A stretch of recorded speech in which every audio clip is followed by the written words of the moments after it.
Police তুলে দেয়, সকালে তুলে দেয়, বিকেলে আবার বসে, বিকেলে তুলে দেয়, সন্ধ্যা পর বসে।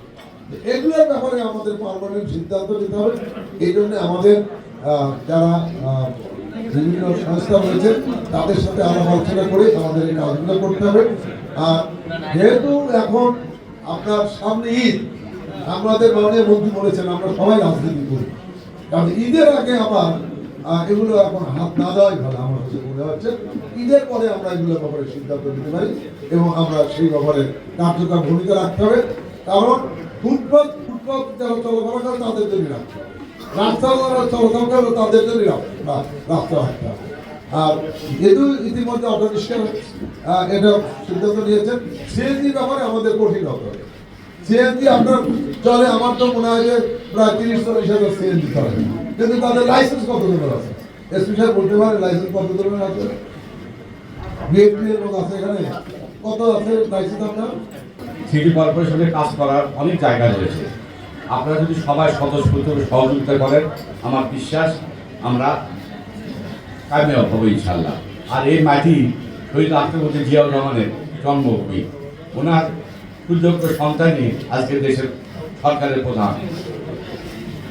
উনার নির্দেশে আজকে এই বগুড়া সিটি কর্পোরেশন পরিচালিত হবে। আমাদের মন্ত্রী মহোদয় রয়েছেন।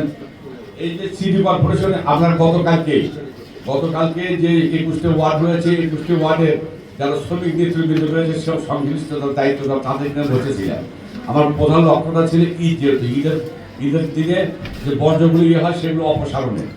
গতকালকে সবাইকে বলছি, আমি নিজের তরফে ঘোষণা দিয়েছি যে আমি নিজে ঈদের দিনে ঘুরবো, যদি যে ওয়ার্ড আমি দেখবো সবচেয়ে বেশি পরিচ্ছন্ন তাকে আমি ব্যক্তিগতভাবে পুরস্কৃত করবো। ওনারা সবাই খুশি হয়েছে এবং ওনারা আমাকে বলছেন যে আপনি ঘুরবেন, আমরা যে গুণমূল্যে রাত 8টার মধ্যেই বগুড়া শহরের সমস্ত বর্জ্য উচ্ছেদ করবো এবং অপসারণ করবো। আমি আশা করি যেহেতু ওনারা অনেক দিন থেকে আছে, ওনারা সহযোগিতা করতে চাইছে এবং আপনাদের আমরা সহযোগিতা চাই। আপনারা শুনলে খুশি হবেন 872 জন এখানে যে কর্মচারী রয়েছে নন এমপিও ভুক্ত আর কি, তাদের জন্য মাননীয় প্রধানমন্ত্রী সবাইকে 5,000 টাকা করে ঈদ বোনাস প্রদান করেছেন এবং সেই টাকার পরিমাণ 44,55,000 টাকা। তা আমি ওই 872 জন কর্মচারীকে বলে দিয়েছি আপনারা আগামীকালকে দুপুর 12টার সময় সবাই এই সিটি ভবনে উপস্থিত হবেন। যেহেতু উনি ওনার পৈতৃক তহবিল থেকে তিনি দান করেছে, এবং ওনার সঙ্গে কথা বলে যে খামের প্রধানমন্ত্রীর উপহার বোনাস হিসেবে দিয়ে প্রত্যেকটা লোককে হাতে হাতে দেবো এবং ওনারা যেন আমার নেতা তারেক রহমানকে দোয়া করে, এই জন্য আমি ওনাকে সবাইকে ডেকে পাঠাচ্ছি। বগুড়া শহরকে আরো সুন্দর করবার জন্য মাননীয় প্রধানমন্ত্রী আরো কিছু অনুশাসন জারি করেছেন। মাননীয় সংসদ রেজাউল করিম বাদশা সাহেবের সাথে পরামর্শ করে, প্রশাসনের সাথে পরামর্শ করে এই বিষয়গুলো নিয়ে আমরা ইতিমধ্যেই কাজে হাত দিয়েছি। আপনারা শুনেছেন বগুড়াতে বগুড়া পানি সরবরাহ ও পয় নিষ্কাশন কর্তৃপক্ষ নামে একটি প্রতিষ্ঠান বগুড়া ওয়াসা, এটার পদক্ষেপ শুরু করা হয়েছে।